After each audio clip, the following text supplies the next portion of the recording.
He speaks about trust in our democracy.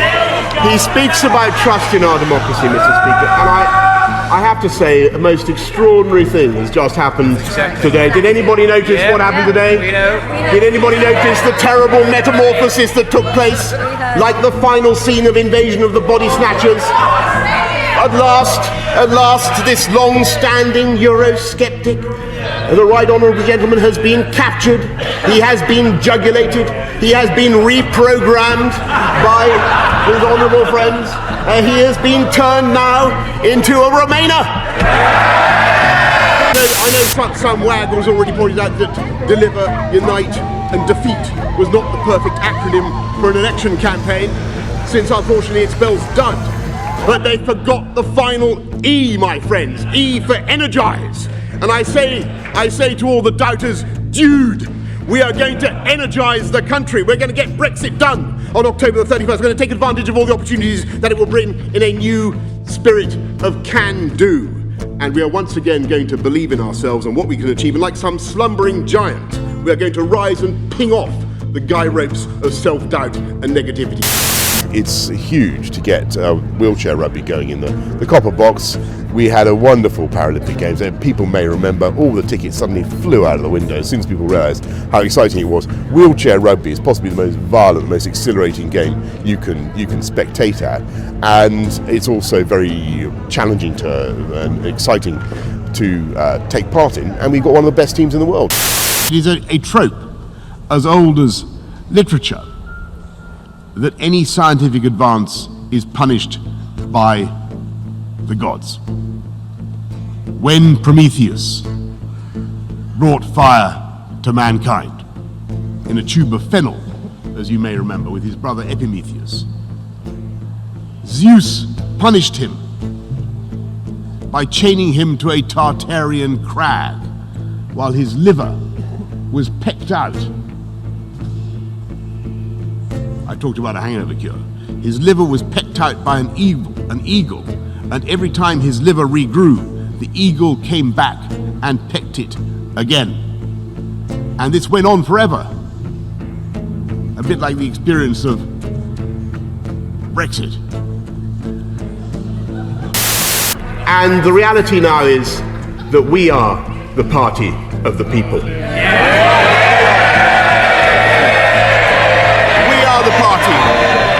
We are the party of the many, we are the party of the many, and they are the party of the few. We will take this country forwards. They, Mr. Speaker, will take it backwards. 16. Can I see those against? 8. So that means then that we then thank the Mayor for his attendance, because the Assembly members have decided they have no questions to put to you. Are you saying they're abdicating their duty to scrutinise me? Are you saying they haven't the guts to put questions to me? What Great is it, supine protoplasmic invertebrate jellies. That's it. They don't want to ask me any questions. We are now on to next business. You've been cheated.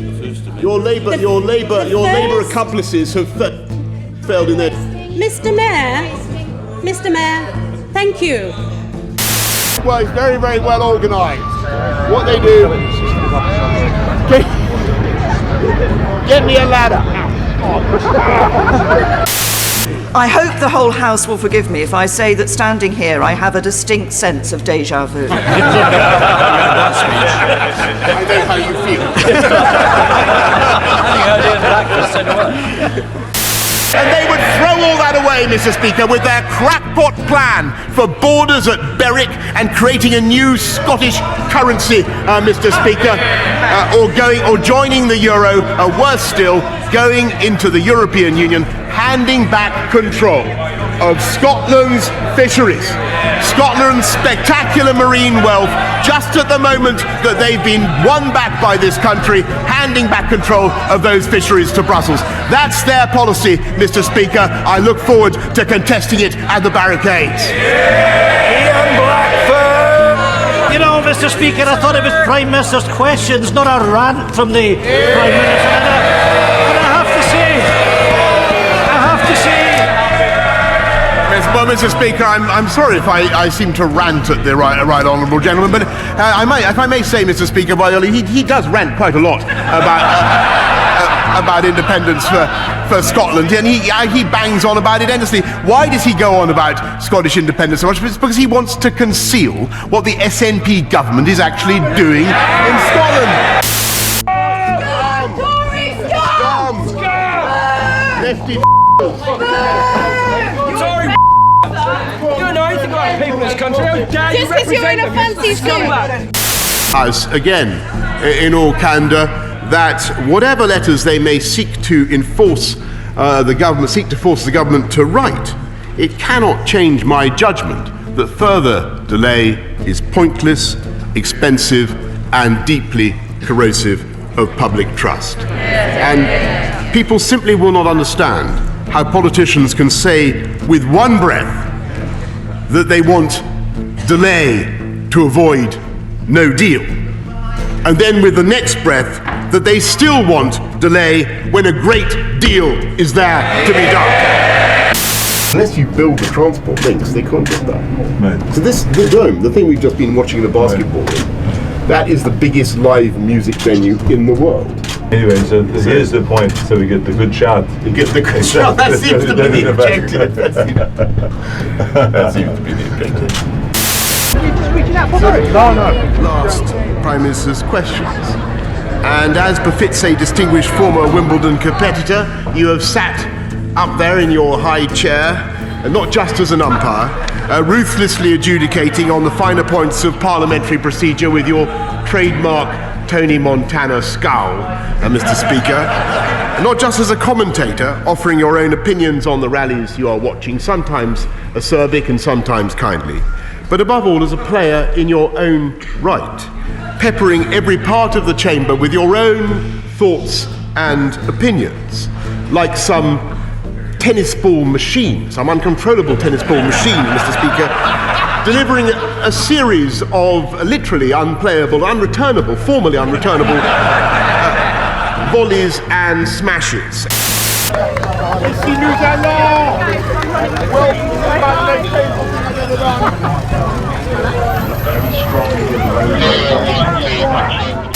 You've cared so deeply for the rights of backbenchers that you've done more than anyone since Stephen Hawking to stretch time in this particular session.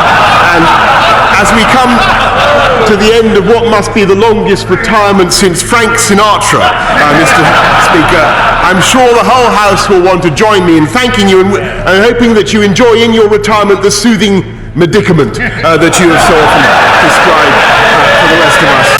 I wouldn't want to have been up there all afternoon, but I think loads of people are going to enjoy it. I seem to turn around. I think that possibly what had happened was that they'd left a break on or something. But anyway, it was wonderful, and I thoroughly recommend it. I hope you're going to do it later on.